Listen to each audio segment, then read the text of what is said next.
Il est 19 h, bonsoir à tous, c'est l'heure de votre journal qu'on entame avec les titres de l'actualité.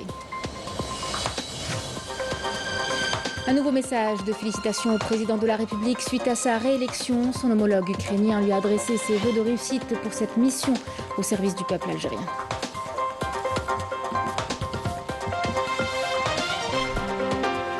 Nouvel élan pour l'Algérie. Dans son discours d'investiture, le président de la République avait annoncé l'ouverture d'un dialogue national inclusif autour du rassemblement de toutes les forces vives du pays. Une initiative qui s'accompagne d'engagements concrets.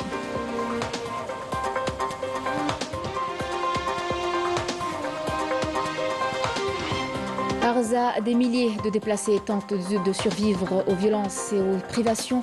Parmi eux, cette femme palestinienne rongée par le cancer et ce jeune garçon, seul rescapé, qui continue de subir les conséquences de ses blessures.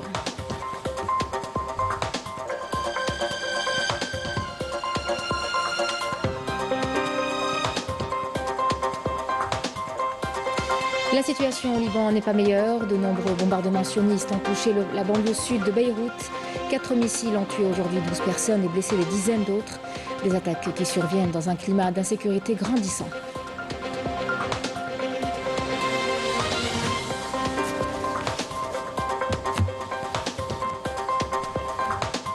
Et puis nous terminerons par l'exposition Nature de l'artiste Béchir Benchir qui capture la beauté du monde qui nous entoure.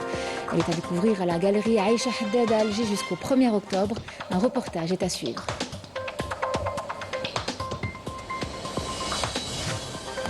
Mesdames, Messieurs, bienvenue à vous. Les messages de félicitations adressés au président de la République, Abdelmadjid Tebboune, suite à sa réélection pour un second mandat, continuent d'affluer. Cette fois, c'est le président de la République d'Ukraine, Volodymyr Zelensky, qui a félicité le président de la République dans une lettre en lui exprimant ses chaleureuses félicitations pour sa réélection. Il lui a souhaité d'excellents résultats dans l'accomplissement de cette haute mission au service du peuple algérien.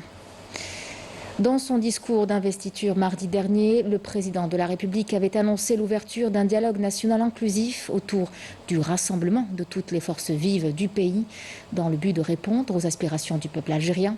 Un dialogue essentiel pour établir une feuille de route collective. Abdelmadjid Tebboune s'était dit déterminé à poursuivre les réformes qu'il faut pour bâtir une Algérie victorieuse. Yasmine Massoudi.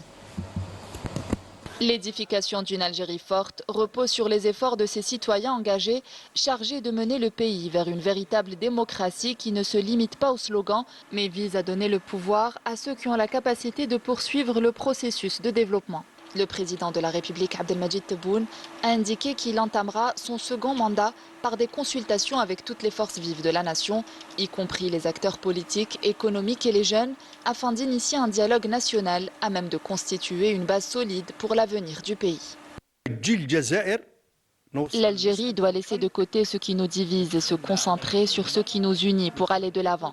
La classe politique doit trouver des consensus nationaux sur les principales questions économiques, sociales et politiques.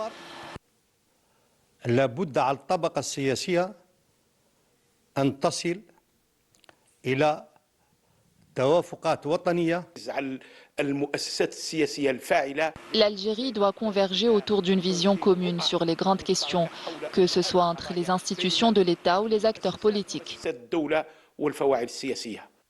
Cette initiative réfléchie du président répond aux demandes de plusieurs acteurs politiques, des organisations professionnelles, syndicales, des employeurs et de la société civile.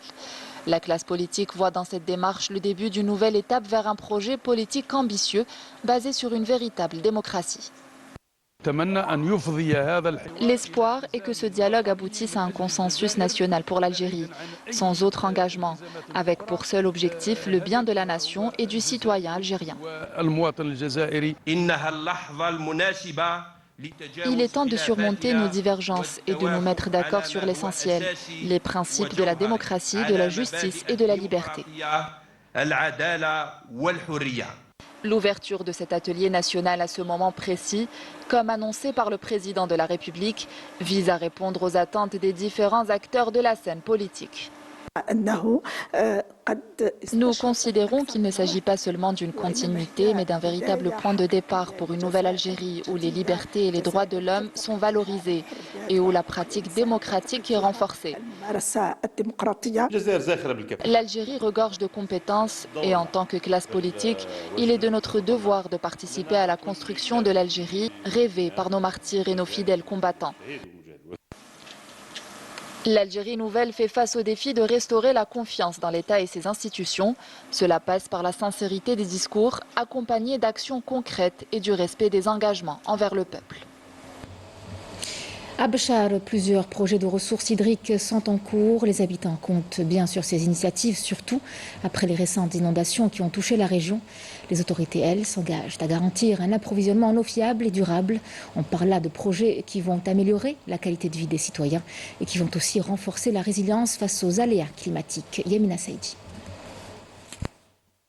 Atteindre l'autosuffisance en matière d'eau potable, un objectif stratégique du secteur de l'hydraulique. Pour ce faire, plusieurs projets concerneront la wilaya de Béchar et qui seront livrés prochainement. Parmi eux, l'approvisionnement en eau potable des différents pôles urbains, un projet d'envergure qui consiste en la création de plusieurs stations de pompage et de transfert des eaux de la source de Qatran qui devra alimenter la population béchari ainsi que l'aménagement des oueds de Sidi Issa et de Méliès. La population a été affectée par les dernières inondations. Nous espérons que l'aménagement des oueds de Sidi Issa et Méliès seront livrés dans les plus brefs délais afin de préserver le caractère architectural de cette région. Pour ce qui est de l'approvisionnement en eau potable, nous avons accès à l'eau 24 heures sur 24 à travers toute la wilaya. Suite aux récentes précipitations qui ont touché la wilaya de Béchar, le niveau d'eau a considérablement augmenté, entraînant ainsi le remplissage complet du barrage de Djorf Torba. Cette station permettra de renforcer l'approvisionnement en eau potable et de garantir une quantité suffisante à même d'irriguer les terres agricoles de la plaine d'Abadla pour aider les agriculteurs de la région. La wilaya de Béchar dispose de ressources nécessaires en eau potable, notamment grâce à l'approvisionnement depuis le barrage de Djorf Torba. Le chantier de réalisation des 3 stations de pompage enregistrées dans le cadre du projet de captage des eaux albiennes de Gtarani sera livré en décembre 2024. De nouveaux projets pour la protection des villes et des habitations des inondations, comme celle de Béchar et Bni Ouenif, vont débuter prochainement. En plus de l'aide de l'État, le secteur de l'hydraulique veille à apporter son soutien pour remédier aux dégâts causés aux infrastructures hydrauliques, en plus de l'élaboration d'un plan de protection contre les inondations pour protéger les communes de Béchar et Bni Ouenif. Après le haut cap sur les terres fertiles de Batna, où la récolte des pommes bat son plein, la production connaît à vrai dire une dynamique impressionnante avec des rendements records enregistrés cette saison. Les prévisions avaient indiqué une production d'1,6 million de quintaux, un objectif qui a été relevé grâce aux efforts des agriculteurs et à l'extension des surfaces cultivées. Aujourd'hui, on peut dire que la wilaya se positionne comme un leader national dans la production de pommes, avec des perspectives de croissance prometteuses pour l'avenir. Rina Lourari. Grâce à ses 16 pôles agricoles répartis à travers son territoire, Batna a enregistré cette année un rendement exceptionnel dans la production d'une vingtaine des meilleures et des plus prestigieuses variétés de pommes au monde. Cette saison, le rendement est meilleur que celui des années précédentes grâce à nos efforts soutenus et au soutien de l'État. La Golden est sans conteste la plus célèbre des variétés de pommes qui connaissent une forte demande, comme c'est le cas au niveau de cette exploitation agricole qui s'étend sur 50 hectares. Nous sommes à 1200 mètres d'altitude. Nous cultivons avec succès des variétés telles que la Star Crimson, la Royal Gala ainsi que la Golden Reinder qui est une nouveauté. La Golden Delicia, bien que difficile à cultiver, a également porté ses fruits. Pour augmenter la production, les agriculteurs ont opté pour l'agriculture intensive qui représente une approche agricole moderne et évoluée. Auparavant, nous avions 400 arbres par hectare qui ne produisaient qu'au bout de 6 à 7 ans. Grâce aux techniques modernes, au soutien de l'État et à l'introduction de l'agriculture intensive par les agriculteurs, nous obtenons désormais de meilleurs résultats.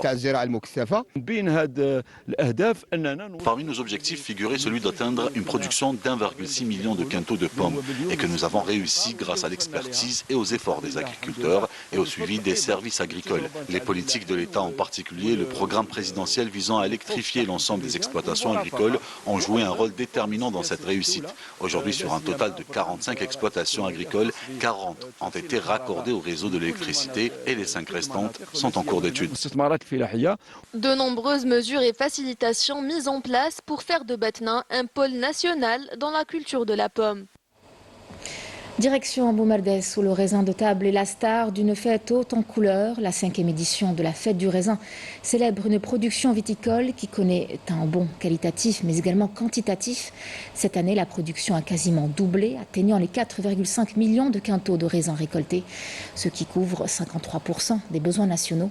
Alors un événement qui met en tout cas en lumière les efforts des agriculteurs de la région et dont la contribution est essentielle à la valorisation des produits de notre terroir. Couverture, Yanis Elbras. Avec une superficie de 20 hectares pour une production de 4,5 millions de quintaux, Boumerdès est aujourd'hui le leader national dans la production des différentes variétés du raisin de table, tels que le Muscat, Sabel ou encore le Red Globe. Nous avons récolté 5 quintaux cette année, de différentes variétés telles qu'Isabelle, le Muscat et Red Globe. Cette année, nous avons eu une bonne récolte. Nous sommes satisfaits de notre production cette année. La récolte a été très bonne cette année. Les consommateurs sont satisfaits, notamment concernant les prix. Grâce à son leadership en la matière, Boumerdès couvre aujourd'hui 53% des besoins nationaux en raisin. La prochaine étape sur laquelle nous travaillons consiste à élaborer une stratégie alignée avec le plan de l'État pour exporter le produit algérien vers les marchés étrangers. Cela nécessite le respect de normes spécifiques et l'élaboration d'une feuille de route claire. La wilaya de Boumerdès se distingue par la production de ce type de produit, occupant ainsi la première place au niveau national, avec un taux de 54% sur une superficie de plus de 20 000 hectares. Cette année, la production a dépassé les 4 millions de quintaux à ce jour et il est prévu qu'elle atteigne plus de 5 millions de quintaux. Tout en célébrant la richesse du terroir, Boumerdès a réussi à traverser la fête du raisin, à mettre en évidence les potentialités agricoles de la région et l'expertise de ses producteurs. Exportation de transformateurs électriques depuis Sétif. Une entreprise s'est lancée avec succès sur le marché libyen, expédiant sa première cargaison et prévoit déjà d'autres envois. Aujourd'hui, elle domine 70% des parts du marché algérien. Et puis grâce à un soutien industriel et des incitations économiques, l'exportation est facilitée, aidée par des plateformes spécialisées et un système douanier avantageux. Rina Lourari. Implantée à Ain Oulmen, au sud du chef-lieu de la wilaya de Sétif, cette entreprise économique privée est parvenue à expédier une première cargaison à destination de la Libye après avoir réussi à répondre à une part importante des besoins du marché national en tout type de transformateurs électriques. Nous fabriquons pratiquement tout type de transformateurs électriques et dominant 70% du marché algérien. Nous allons bientôt entamer l'exportation des transformateurs vers la Libye. Une première expédition est prévue, suivie d'une deuxième et d'une troisième dans les mois à venir.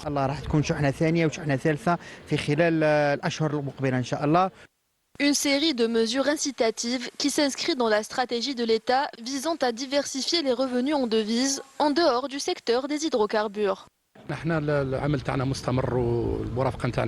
Notre activité se poursuit avec un accompagnement constant des différents industriels. Sur cette plateforme, plusieurs acteurs contribuent à l'exportation, qu'il s'agisse de produits pneumatiques pour divers secteurs, d'appareils électroménagers ou encore de céramique pour de nombreuses unités industrielles en pleine activité.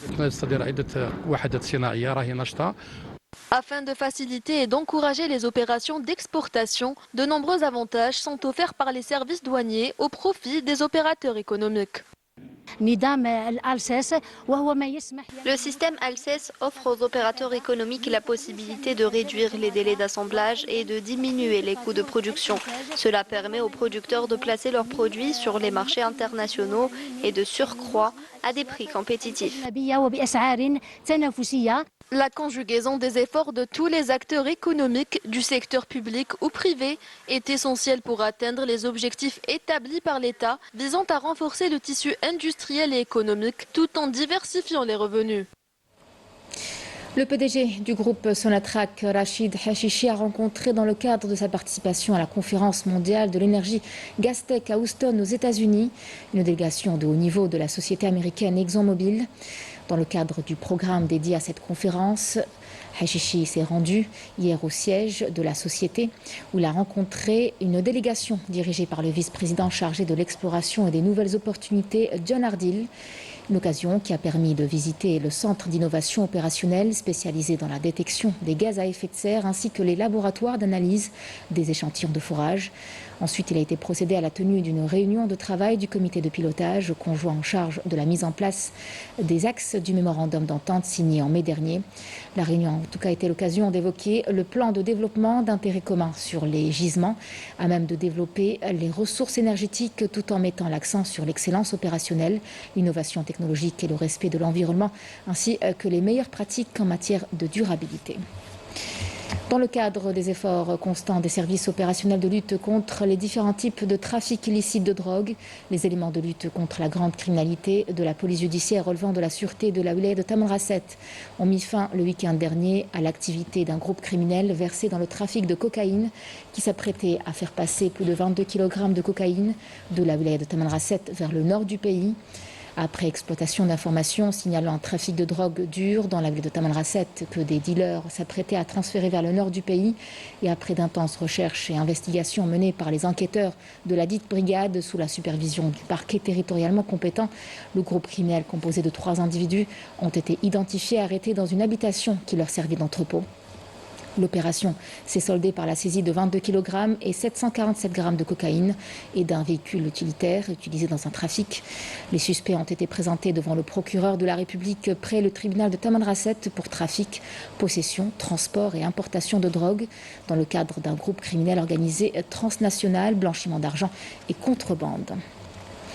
Conformément aux dispositions de l'article 11 du Code de procédure pénale, le parquet de la République près le tribunal de Tamanrasset informe l'opinion publique qu'en date du 12 décembre dernier, des informations sont parvenues au service de la sûreté de Wilaya selon lesquelles une quantité de drogue était cachée dans un appartement à Tamanrasset. Suite à quoi une enquête préliminaire a été ouverte qui s'est soldée par la saisie d'une importante quantité de cocaïne, l'arrestation de 3 individus et la saisie d'un véhicule. Le 19 septembre dernier, les mises en cause ont été présentées devant le parquet de la République et une information judiciaire a été ouverte pour les chefs d'inculpation de participation à un groupe criminel organisé, détention, transport, stockage et importation illicite de drogue en bande organisée, contrebande menaçant la santé publique et blanchiment d'argent en bande criminelle organisée. Après avoir auditionné les mises en cause, le juge d'instruction a ordonné leur placement en détention provisoire. 3 personnes ont trouvé la mort et 5 autres ont été blessées dans un accident de la route aujourd'hui dans la commune de Tolga, à 40 km à l'ouest de Biskra. L'accident s'est produit suite à la collision entre une voiture de tourisme et un camion au lieu-dit Le Brache sur la RN 46B reliant les wilayas de Biskra et Betna via la commune de Tolga. 2 adultes âgés de 30 et 54 ans et un enfant sont décédés sur place. 5 autres personnes âgées entre 4 et 30 ans ont été blessées. Les blessés ont été évacués vers la polyclinique de la commune de Loutaya. Les services de sécurité territorialement compétents ont ouvert une enquête pour déterminer les circonstances exactes de cet accident. L'Algérie a appelé à la tenue d'une réunion de haut niveau du Conseil de sécurité le 27 septembre prochain sur la situation en Palestine, en marge du débat général de l'Assemblée générale des Nations unies. Cet appel intervient au lendemain de l'intervention du représentant permanent de l'Algérie auprès des Nations unies. L'ambassadeur Ammar Benjama a mis l'accent sur l'urgence de prendre des décisions soutenues par des mécanismes de poursuite et de reddition de comptes pour qu'elles puissent être appliquées, soulignant la conviction de l'Algérie quant à la nécessité d'imposer la paix à ceux qui la rejettent et n'y croient pas. Ammar Benjama a appelé à appuyer le projet de résolution historique présenté par l'État de Palestine à l'Assemblée générale pour mettre fin à l'occupation et permettre au peuple palestinien de jouir de l'ensemble de ses droits. Il a également souligné l'impératif de veiller à la pleine application de l'avis consultatif de la CIJ, appelant l'ensemble des pays membres à appuyer le projet de résolution historique présenté par l'État de Palestine à l'Assemblée générale de l'ONU. Ammar Benjama a déclaré qu'aujourd'hui, nous avons besoin en urgence des décisions accompagnées d'un suivi rigoureux et de mécanismes de reddition de comptes. Le bilan des attaques meurtrières sionistes contre la bande de Gaza continue de s'alourdir, avoisinant désormais le seuil des 137 000 victimes en tout. En parallèle, les survivants font face à une crise humanitaire sans précédent, marquée par des conditions de vie précaires et la propagation rapide des maladies. Nous allons vous montrer ce soir en image le quotidien infernal de 2 rescapés, Wissam Abou Zaïd et Yasmine Massoudi. Au cœur des camps de fortune qui s'étendent à perte de vue dans le sud et le centre de Gaza, des milliers de déplacés tentent de survivre aux violences et aux privations.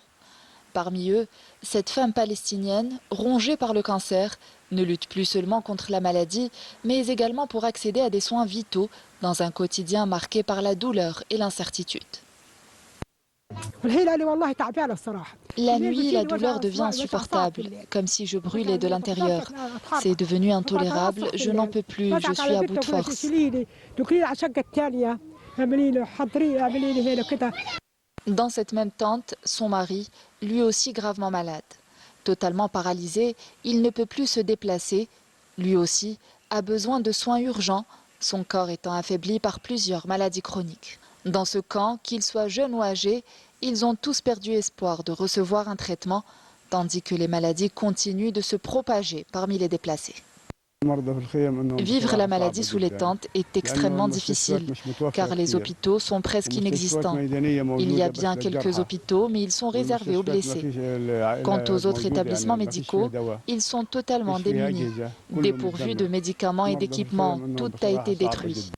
Ce jeune garçon, quant à lui, est le seul rescapé après que son père et ses frères aient été tués par l'entité sioniste. Il endure encore les conséquences de ses blessures.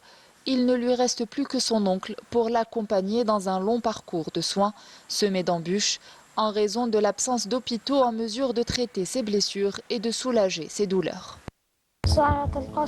Après qu'un raid de l'entité sioniste ait visé notre maison, mon père et mes frères ont perdu la vie. Regardez, c'est ici qu'ils sont tombés en martyrs. Je suis le seul survivant et désormais je vis sous une tente.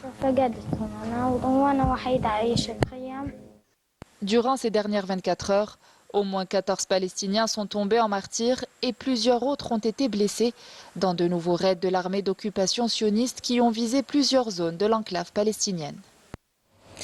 Selon l'agence de presse OFA, au moins 10 Palestiniens ont perdu la vie et d'autres ont été blessés dans des bombardements des forces d'occupation sionistes qui ont visé aujourd'hui un véhicule et 2 bâtiments résidentiels dans les villes de Gaza et de Rafah.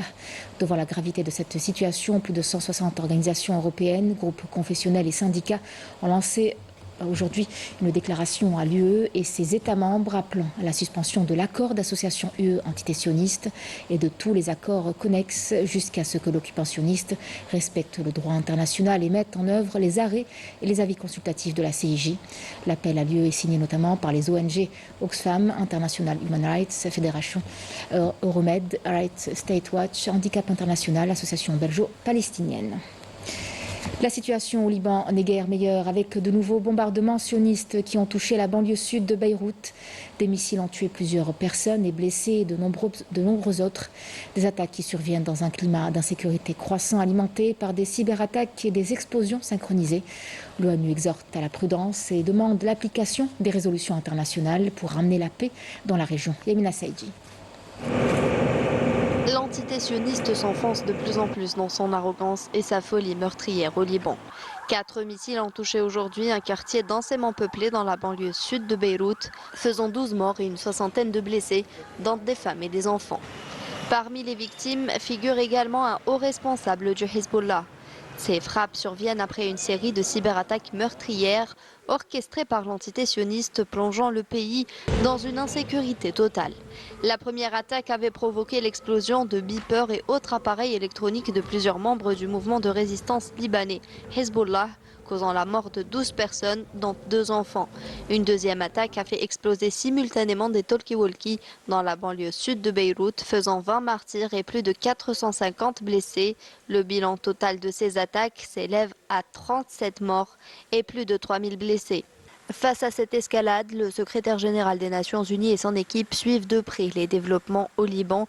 Le porte-parole du secrétaire général de l'ONU, Stéphane Dujarric, a déclaré que la coordinatrice spéciale de l'ONU pour le Liban est en contact continu avec tous les acteurs concernés pour appeler à la retenue et au calme, ajoutant qu'elle poursuit également à soutenir les efforts diplomatiques. La force intérimaire des Nations Unies au Liban est également en contact avec les parties impliquées pour garantir le respect de la résolution 1701 du Conseil de sécurité de l'ONU visant à mettre fin aux hostilités et à stabiliser la région.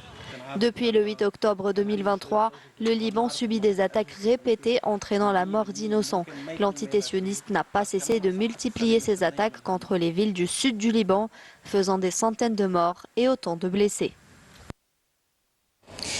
Revenons chez nous en Algérie avec cette Coupe de la Confédération africaine. Le CS Constantine est idéalement placé pour valider sans encombre son ticket pour le prochain tour de cette compétition, quelques jours après la victoire décrochée à Accra face aux Ghanéens 2-0.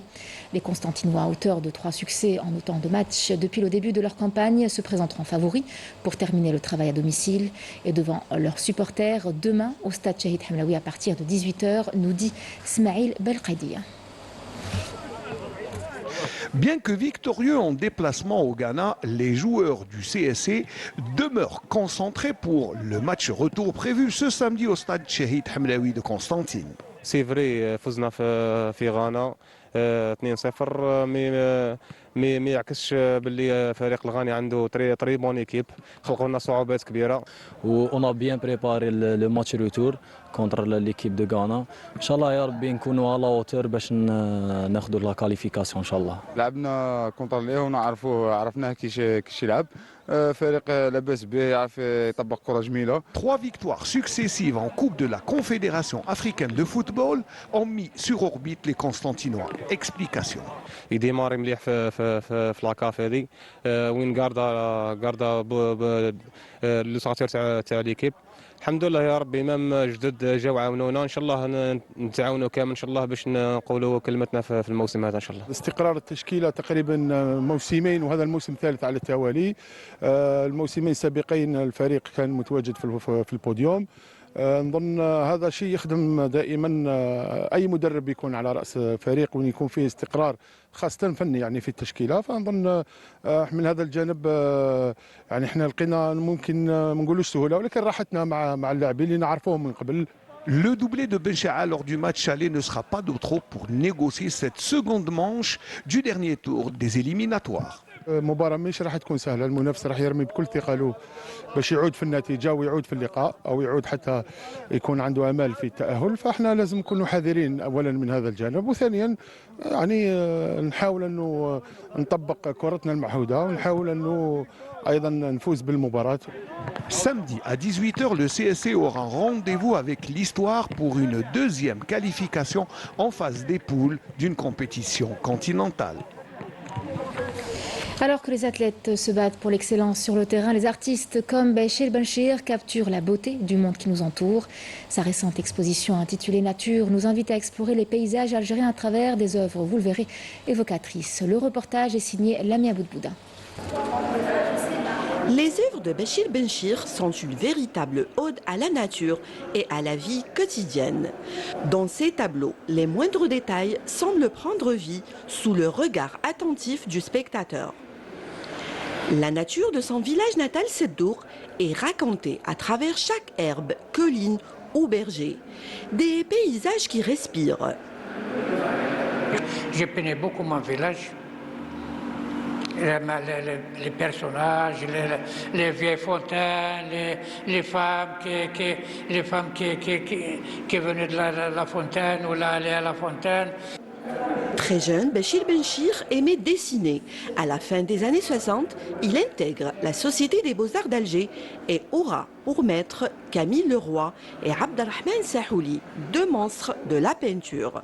Je vais la secrétaire, j'ai demandé pour je faire le dessin, m'a présenté chez le professeur. C'est le professeur Camille Leroy qui s'appelait à l'époque. Et alors il m'a dit qu'il faut ramener un carton de dessin, une feuille de papier consent et le fusain. Camille Leroy, quand elle est partie, il y avait le monsieur Sahouli qui l'a remplacé. On a appris beaucoup de choses avec lui. Il nous a beaucoup encouragés. Et puis on sortait même avec lui le bois des Arcades, on peignait la baie d'Alger. Habitant près du port d'El Djamila, l'artiste lui rend hommage. À Alger, dans ce tableau, l'œil aiguisé de l'artiste nous transmet chaque détail. On peignait des natures mortes, des bouquets de fleurs, même les modèles vivants. J'aime beaucoup la mer, surtout j'habite juste à côté de la mer, à la Madrague. Là-bas, j'ai peigné beaucoup la Madrague, je me déplace là-bas et des fois, j'attends même, il y a le chalutier qui arrive, vous voyez, et je le peigne sur place. 50 ans de carrière et l'artiste n'en finit pas de nous étonner. L'exposition Vente est visible à la galerie Aïcha Haddad jusqu'au 1er octobre. Soyez nombreux. C'était le journal de la rédaction. Merci pour votre fidélité. Je vous retrouve demain pour le journal de la mi-journée à midi. Excellente soirée à vous.